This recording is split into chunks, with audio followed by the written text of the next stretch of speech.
The Vrexian Dominion, conquerors of 17 star systems, detect Earth's radio signals and dispatch a reconnaissance fleet. Admiral Zartox, the fleet commander, is unimpressed by humanity's primitive technology and fractured geopolitics. When the alien ships appear in Earth's orbit, global panic ensues. The United Nations hastily assembles a diplomatic team led by Dr. Elena Reyes, a brilliant linguist and game theorist. Against all protocols, Zartox delivers an ultimatum rather than opening negotiations. Surrender within 7 planetary rotations or face extinction. Intelligence agencies worldwide scramble to understand the alien technology, while militaries mobilize for what seems like a hopeless defense. In the chaos, Dr. Reyes notices something peculiar about the aliens' communication patterns, a weakness no one else has detected. The massive alien vessels hung in Earth's sky like obsidian daggers, their hulls absorbing rather than reflecting sunlight. For 3 days they remained silent, observing. Human governments cycled through panic, bluster, and finally, tentative unity. On the 4th day they spoke. The message came simultaneously to every screen on the planet. Admiral Zartox, his bluish exoskeleton gleaming under strange lights, spoke in perfect English with an unsettling lack of emotion. Your world is now under Vrexian authority. Submit within 7 rotations or face cleansing. Your technology is primitive. Your defense is inadequate. Resistance is... He paused, mandibles clicking. Illogical. In the hastily assembled United Nations Emergency Council, Dr. Elena Reyes rewatched the transmission for the 12th time. She ignored the content, focusing instead on the delivery. Something about the timing of his clicks, the micro-movements of those compound eyes. They're lying, she whispered. General Hassan beside her snorted. About which part? Their overwhelming superiority or their intention to annihilate us? Both, possibly, she replied, eyes never leaving the screen. But definitely about the deadline. They're not ready for something. Outside, humanity reacted with characteristic chaos. Religious prophecies competed with conspiracy theories. Some groups celebrated the aliens as saviors. Others prepared for apocalypse. Military forces worldwide mobilized with grim determination, despite knowing their weapons might be useless. In her apartment overlooking New York's emergency darkened skyline, Dr. Reyes built a different kind of weapon. Her walls covered with printouts, linguistic analyses, communication pattern matrices, psychological profiles constructed from scraps of alien behavior. A pattern emerged, something in how they structured information, a rigidity that suggested vulnerability. At the Pentagon, similar work progressed. Major Williams supervised as technicians reverse-engineered fragments of alien code gleaned from their broadcast signals. It's so linear, a young programmer commented. No redundancy, no error correction, like they never expected anyone to interfere with their communications. In orbit aboard the command vessel, Admiral Zartox reviewed the human response.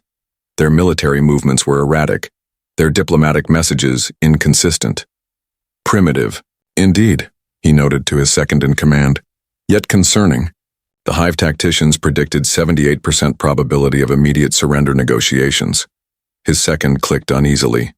Perhaps we should begin the cleansing immediately? The Council's extraction teams only require 3 rotations to...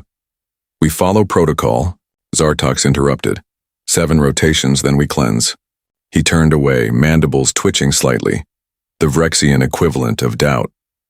While world leaders debate surrender terms, a network of civilian hackers led by former cybersecurity specialist Jin Park manages to breach the aliens' communication protocols. They discover that the Vrexians, despite their technological superiority, have never encountered a species with humanity's cybernetic diversity. Earth's thousands of incompatible systems, programming languages, and security protocols, considered inefficient by alien standards, prove impossible for them to fully comprehend. Meanwhile, Dr. Reyes determines that the Vrexians have a hierarchical, hive mind structure that makes them vulnerable to information overload. As the deadline approaches, humanity launches a desperate counterattack, not with weapons but with data. flooding Vrexian systems with contradictory information, viral memes, philosophical paradoxes, and nonsensical cultural references, causing widespread confusion in their ranks. Jin Park hadn't slept in 36 hours. The former NSA analyst now worked from a basement in Seoul, coordinating with 200 hackers worldwide. They called themselves the Last Firewall, though most had never met face-to-face. "I've got something," came a voice through his headset. Fatima, from Cairo. "Their authentication protocols. They're using perfect mathematical sequences. No fuzzing, no randomization." Jin straightened in his chair. "They're not protecting against brute force attacks?" "Worse," Fatima replied. "They're not protecting against anything. It's like they've never been hacked before." In Washington, the Joint Chiefs presented their assessment to the president. General Liu's conclusion was blunt. Conventional warfare is suicide. Their weapons technology exceeds ours by centuries. Dr. Reyes, invited as a consultant, spoke up. "But their information technology may be vulnerable. They process data linearly. No parallelization, no redundancy. I believe their entire command structure functions similarly." The president frowned. "You're suggesting what exactly?" "Information warfare," Reyes said. "Not trying to destroy their systems, but to confuse them, overwhelm them." Across the table, Jin Park's findings appeared on secure tablets. The president looked up, a glimmer of hope in her eyes. "How quickly can we implement this?" Aboard the Vrexian command vessel, Zartox felt the first troubling sensations in his neural pathways. The Hive tacticians were sending conflicting assessments. Earth's communication networks had suddenly become noisy, incomprehensibly noisy. "Isolate their military channels," he ordered. His communication officer's mandibles clicked anxiously. "I cannot separate them, Admiral. Human communications are not centralized. Their military uses civilian infrastructure. Their government uses commercial encryption. Their financial systems use thousands of competing protocols." "Impossible," Zartox hissed. "No spacefaring civilization functions with such inefficiency." As he spoke, the first wave of Jin Park's attack hit. Every Vrexian ship received simultaneous data bursts, petabytes of contradictory information, religious texts alongside scientific papers, military doctrine alongside children's cartoons, nonsensical memes beside complex philosophical treatises, all translated into the mathematical language the aliens used for data transmission. The effect was immediate. Secondary command nodes began shutting down, overwhelmed by information they couldn't categorize or discard. Vrexian minds, evolved for perfect hierarchical communication, had no defense against deliberate chaos. In her New York apartment, Dr. Reyes watched the alien ships through binoculars. Several had dimmed noticeably, power diverted to computational systems. She allowed herself a small smile before returning to her workstation. "Now for Phase 2, she murmured, pulling up a file labeled Cognitive Dissonance Protocols. The clock was ticking. 5 planetary rotations remained until the deadline. The Vrexians, enraged by humanity's defiance, began orbital bombardment of military installations, but their targeting algorithms, designed for predictable enemy behavior, struggle against humanity's chaotic defensive patterns. Colonel Tanya, west of the newly formed United Earth Defense Force, employs guerrilla tactics adapted from centuries of human conflict. Meanwhile, research teams worldwide collaborate on reversing engineered alien technology. A breakthrough comes from an unexpected source. A 17-year-old robotics prodigy in Lagos who identifies a fundamental flaw in Vrexian propulsion systems. The Vrexians, accustomed to enemies who fight according to logical battlefield doctrines, grow increasingly frustrated by humanity's seemingly irrational strategies, retreat when expected to advance, sacrifice resources that appear valuable, protect assets that seem worthless. The first energy beam struck the Nevada desert, vaporizing a military base and leaving a perfect mile-wide crater. 3 more bases followed in rapid succession: Germany, Russia, China. Textbook strategic targeting. Colonel Tanya West watched the satellite feed from the mobile command center, an unmarked truck driving through rural Montana. "They're hitting empty buildings," she said, a grim smile forming. Phase 1 worked. The evacuation order had gone out 72 hours ago, disguised as routine exercises. Critical personnel and equipment had dispersed to thousands of improvised locations, schools, warehouses, farms. No pattern, no logic, just human adaptability. "They're scanning for secondary targets," her intelligence officer reported. "Conventional military doctrine would place our fallback positions within these grids." He highlighted areas on the map. "Then we'll be anywhere but there," West replied. "Implement the Mongoose Protocol." Across the globe, military units followed. Contradictory orders. Some abandoned valuable equipment to protect seemingly worthless targets. Others charged toward danger when retreat made more sense. Ancient guerrilla tactics mixed with modern technology, creating a battlefield the Vrexians couldn't interpret. In Lagos, Nigeria, Oluwaseun Adeyemi worked in a makeshift lab, surrounded by components salvaged from a downed Vrexian scout ship. The 17-year-old had won 3 international robotics competitions before the invasion. Now, he studied the alien propulsion fragments with intense concentration. "Professor, look at this," he said, pointing to his tablet. "Their gravitic field oscillates at a fixed frequency. No variability." Professor Chen from Beijing University, connected via secure link, examined the data. "That's inefficient, potentially unstable." "Exactly," Oluwaseun replied. "They optimize for perfect conditions. No adaptation.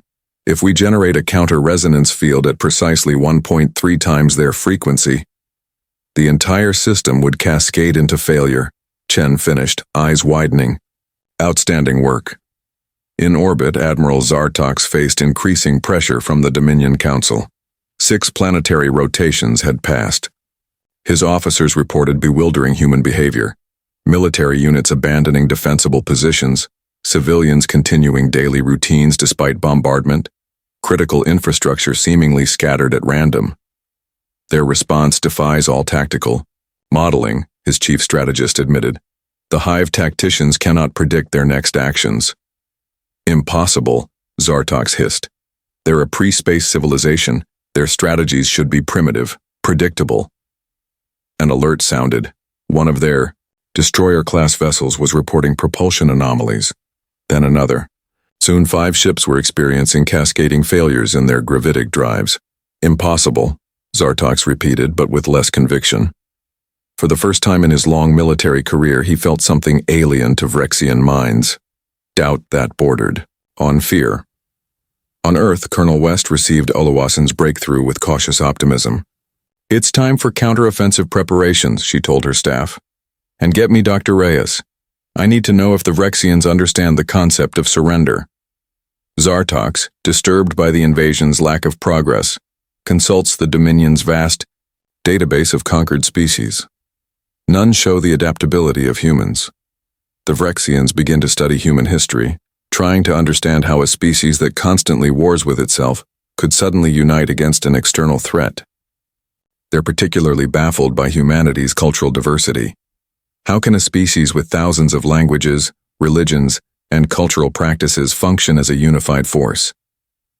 Dr. Reyes, now heading a global xenopsychology initiative, realizes the aliens' confusion is a strategic advantage.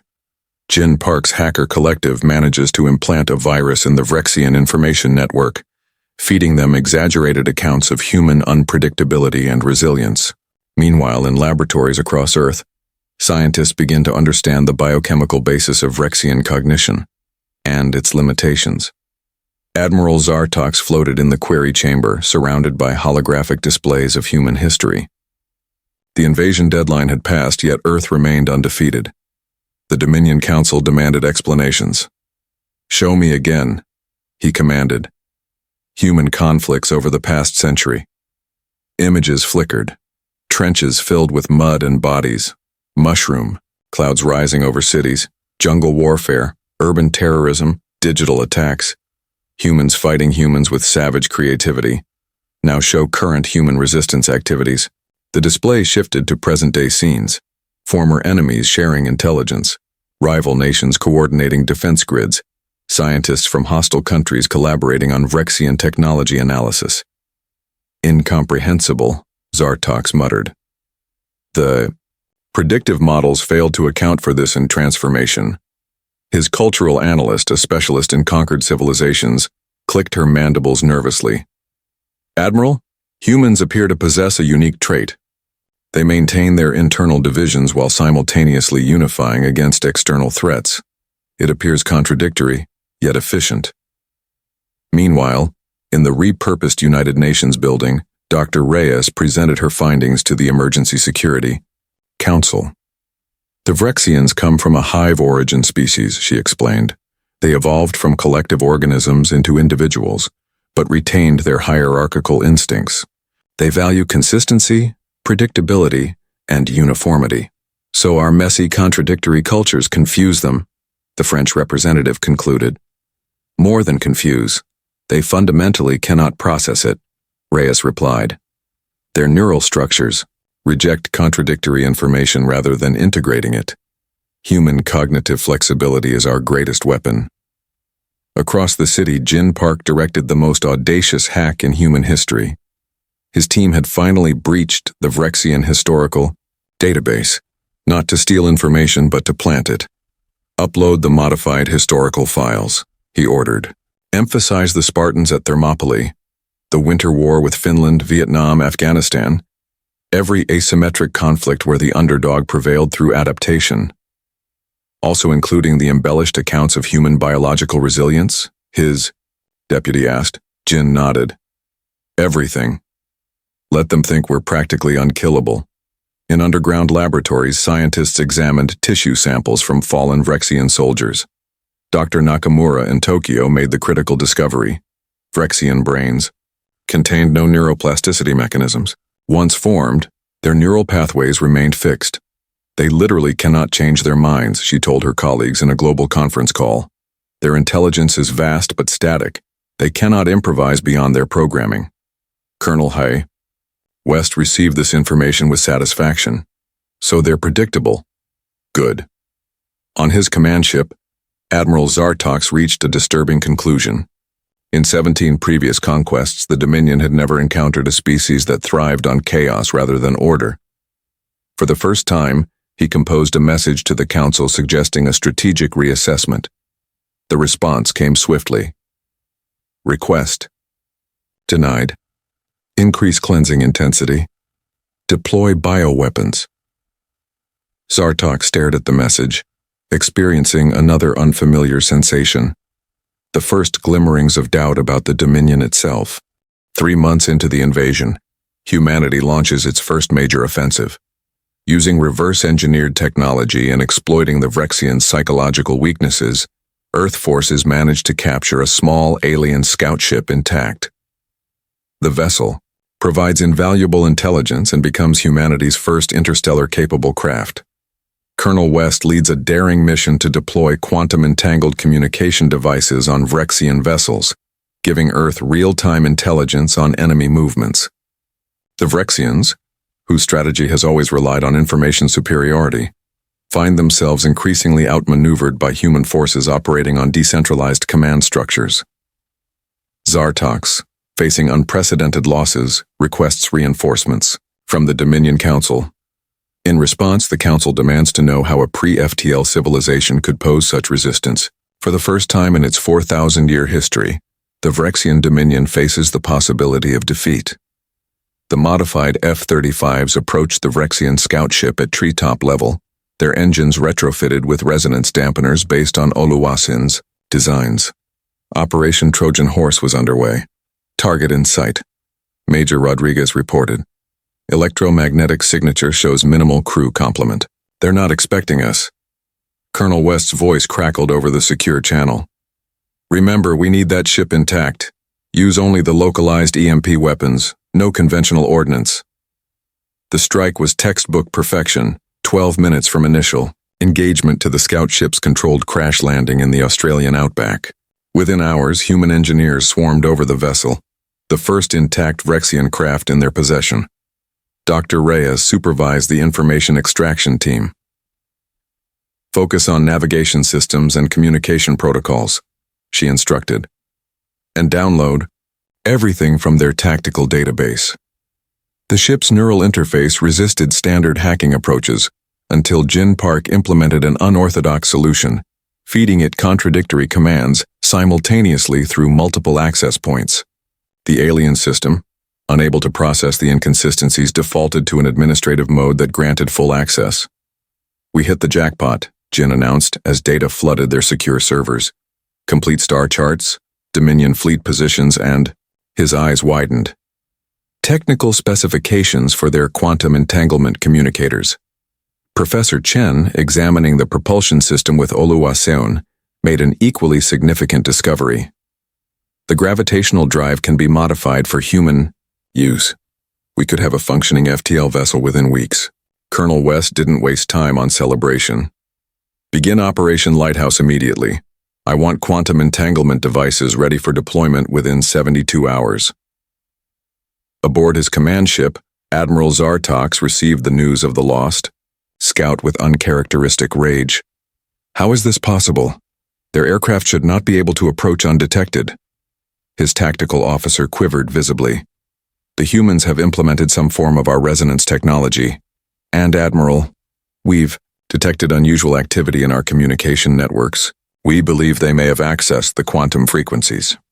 For Avrexian, this was the ultimate security breach. Their entire tactical advantage had always relied on instantaneous, secure communications that no enemy could intercept. Until now. ENIAC, a secured hangar beneath the Rocky Mountains, the scout ship, now renamed Prometheus, underwent final modifications. A volunteer crew of pilots, scientists, and special forces prepared for humanity's most daring mission yet. Your objective, Colonel West told them, is to plant quantum entanglement devices on at least 3 capital ships in the Rexian fleet. This will give us real-time intelligence on all their movements and communications. Captain Sarah Chen, the mission commander, studied the holographic display of the Rexian fleet. And if we're detected? Secondary objective activates, West replied grimly. Prove we can hurt them in space. Make them understand Earth isn't just defending. We're fighting back. As Prometheus prepared for launch, Admiral Zartox sent an unprecedented message to the Dominion Council. Request immediate reinforcements. Human resistance exceeds all predictions. Tactical situation deteriorating. The Council's response was swift and harsh. Explain your failure against primitives. No reinforcements until justification provided. PA's humanity's counteroffensive gains momentum. The Dominion Council calls an emergency session. Reports from other conquered worlds indicate growing unrest, inspired by news of Earth's resistance. The Council debates whether to commit more resources to crush humanity, or to cut their losses and withdraw. Zartox argues that abandoning the invasion would threaten the Dominion's stability, as other subjugated species might follow Earth's example. Meanwhile, Dr. Reyes and Jin Park lead an audacious cyber infiltration into the Rexian command network, discovering the location of the Dominion's central hub. Colonel West proposes a high-risk mission. Send Earth's reverse-engineered AO ship piloted by volunteers to bring the fight directly to the Rexian homeworld. The mission's goal isn't conquest but demonstration, to prove that humanity can and will pursue the conflict across interstellar distances if necessary. The Dominion Council chamber pulsed with agitated bioluminescence as 12 high administrators confronted an unprecedented crisis. For 3,000 cycles, Conquest had proceeded according to established protocols. No pre-FTL species had ever offered meaningful resistance. High Administrator Kravenix, eldest of the Council, clicked her mandibles in frustration. These reports cannot be accurate. Admiral Zartox must be exaggerating the human threat to excuse his failures. Tactical displays showed the situation clearly. 7 Vrexian vessels disabled by targeted gravitational disruptions, 3 scout ships captured intact, and most disturbing, quantum communication networks compromised. The invasion fleet has lost tactical superiority, reported Military Overseer Drell, and the contagion spreads. 3 previously pacified worlds have begun resistance movements using human-inspired tactics. Impossible, declared Administrator. Tens. The subjugation protocols are infallible. Overseer Drell's exoskeleton darkened with stress hormones. The humans share information freely with anyone who requests it. They've broadcast tactical advisories on defeating our systems. The Heptari on Demios Prime have already destroyed 2 enforcement outposts using human methods. On Earth, in a hardened facility beneath Mont Blanc, Dr. Reyes and Jin Park coordinated the most ambitious hack in human history. With quantum entanglement transmitters now embedded in key Vrexian vessels, they had unprecedented access to enemy networks. We're into their central archive, Jin announced, fingers dancing across adaptive interfaces. Navigational data, administrative protocol, wait. His eyes widened. We've got the coordinates of the Dominion Council hub. It's a massive space station orbiting their homeworld. Dr. Reyes studied the information with growing excitement. And the Prometheus has the range to reach it. We need to tell Colonel West immediately. Across the chamber, another team made an equally vital discovery. Dr. Nakamura pointed to a biochemical analysis on her display. Look at these neural transmitter compounds. The Vrexians literally cannot conceive of defeat. Their brains are physically incapable of processing scenarios where their dominance is challenged. The perfect weakness, Reyes whispered. In her command center, Colonel West received the intelligence with characteristic calm. So they can't imagine losing, but they're losing anyway. That's a psychological breaking point we can exploit. She called an emergency meeting of Earth's Unified Defense Command. Representatives from 30 nations gathered, their former differences forgotten in the face of extinction. We've been fighting defensively, West told them. It's time to show the Vrexians that humans don't just resist, we counterattack. I propose Operation Hornet's Nest. Send Prometheus directly to the Dominion Council hub. Gasps and murmurs filled the room. Not to attack, she clarified, but to demonstrate. To show them we can reach their heart. That if they continue this war, we'll bring it to their home just as they brought it to ours. In the council chamber, Admiral Zartox faced his superiors via quantum link. The humans possess adaptability beyond any species we've encountered. They learn from every engagement. They evolve during conflict. Then we will commit the cleansing fleet, declared Administrator Kravinx.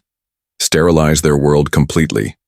Zartox's mandibles clicked in what a human might recognize as hesitation. That may no longer be sufficient. The humans now possess our technology and the will to use it. If we destroy their world, the survivors will pursue us across the stars, forever. A small crew of scientists, soldiers, and diplomats embarks on humanity's first intentional journey to another star system. Their ship, named Defiance, carries a message. Humanity seeks peace, but will not accept subjugation. Back on Earth, the war reaches a stalemate as both sides reassess their strategies. The Vrexian invasion force, cut off from clear leadership as the council debates, becomes increasingly disorganized. Some lower-ranking Vrexians begin unauthorized communication with humans, fascinated by a species so unlike any they've encountered.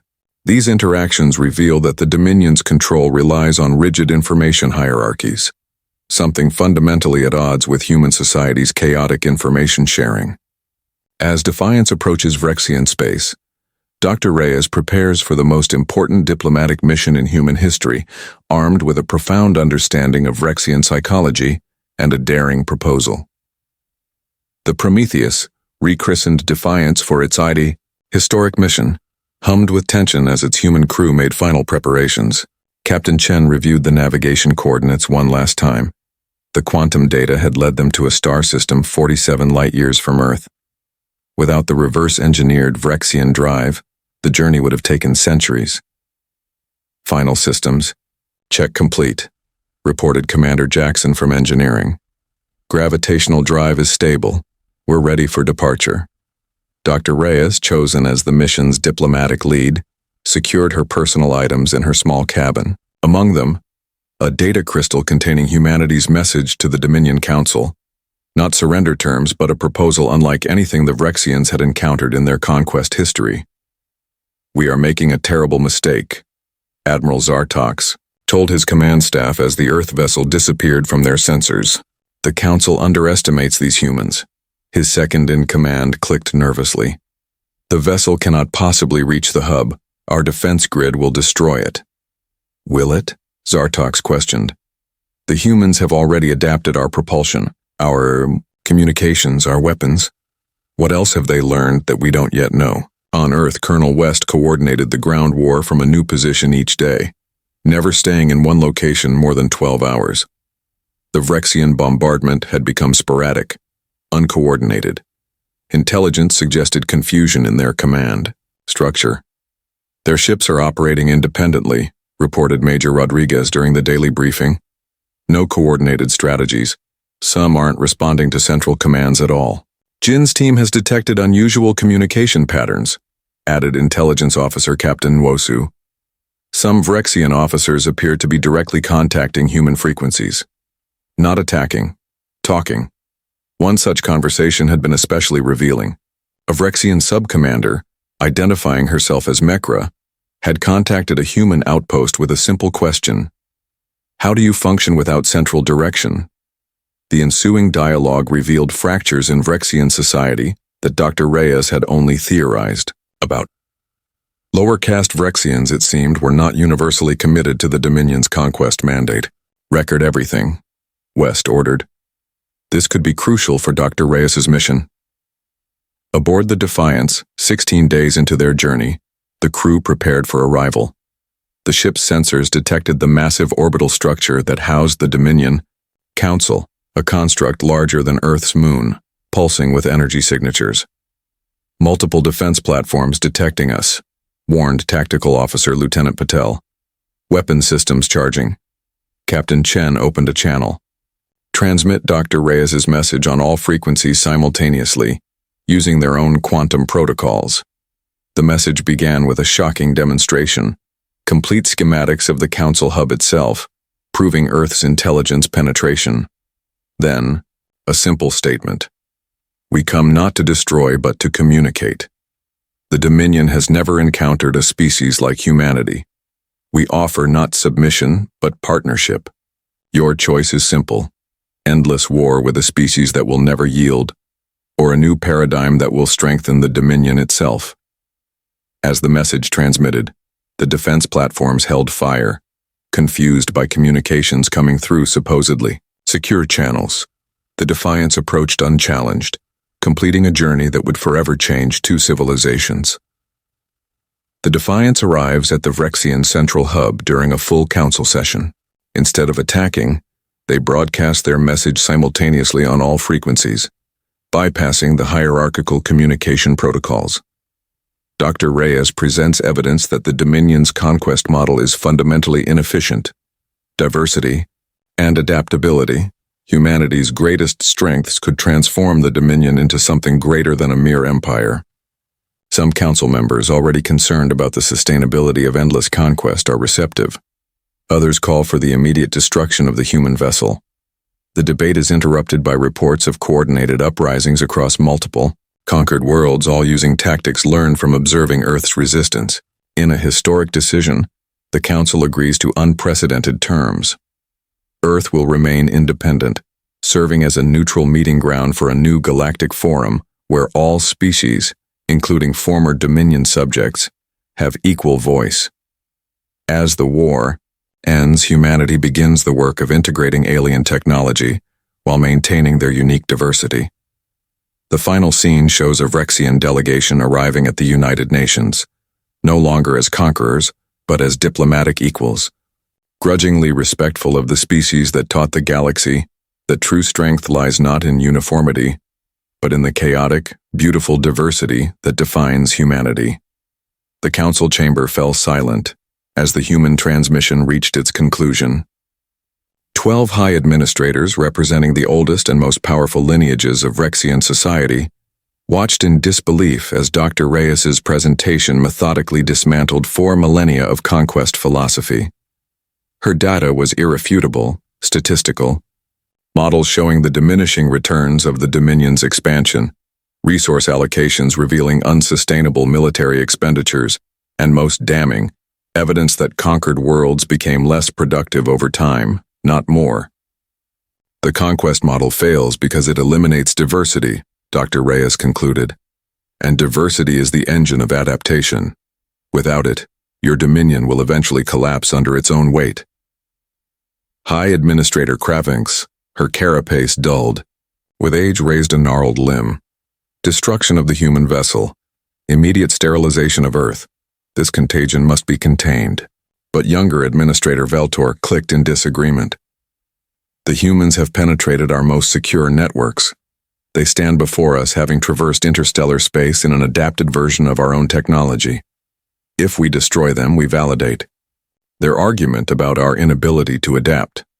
The debate might have continued for cycles if not for the urgent message that interrupted. Simultaneous uprisings on 7 subjugated worlds. Images flooded in. Heptari resistance fighters using asymmetrics, tactics against Vrexian patrols. Dorvian engineers disabling enforcement ships with adapted human countermeasures. Most shocking, Zithrak hive colonies, loyal servants for 800 cycles, broadcasting declarations of independence. Admiral Zartok, standing before the council, spoke with unprecedented directness. Your options are simple. Continue this. Conquest philosophy and fight wars on 8 fronts with species now armed with human tactical knowledge, or consider their proposal. Outside the council chamber, Captain Chen and her crew waited. Dr. Reyes had insisted on facing the council alone, a single human representing her species' unified voice. When the chamber doors finally parted, Dr. Reyes emerged alongside Administrator Veltor. Her expression revealed nothing as she approached her crewmates. Well? Captain Chen asked quietly. They've accepted our terms, Reyes replied, her voice steady despite her exhaustion. Earth remains independent. A neutral diplomatic forum will be established. The Conquest Protocol is suspended pending review. 6 weeks later, in the restored United Nations General Assembly Hall, humanity welcomed its first official Vrexian diplomatic delegation. Admiral Zartox, now designated emissary, stood before representatives of every Earth nation. The Dominion Council acknowledges humanity as an independent associate power, he announced, his translator conveying the formal words while his mandibles clicked with a rhythm Dr. Reyes recognized as grudging respect. In return, Earth will share its adaptive methodologies and host the new Galactic Conquered, where all sentient species may be represented equally. As the delegates rose in applause, Dr. Reyes exchanged glances with Colonel West and Jin Park. They had done the impossible. Not just saved humanity, but changed the course of galactic civilization. Zartox approached them after the ceremony, his posture showing deference that would have been unthinkable months earlier. I understand now, he said quietly. Your chaos, your contradictions, they are not weaknesses. They are why aliens cannot defeat humanity, and never will.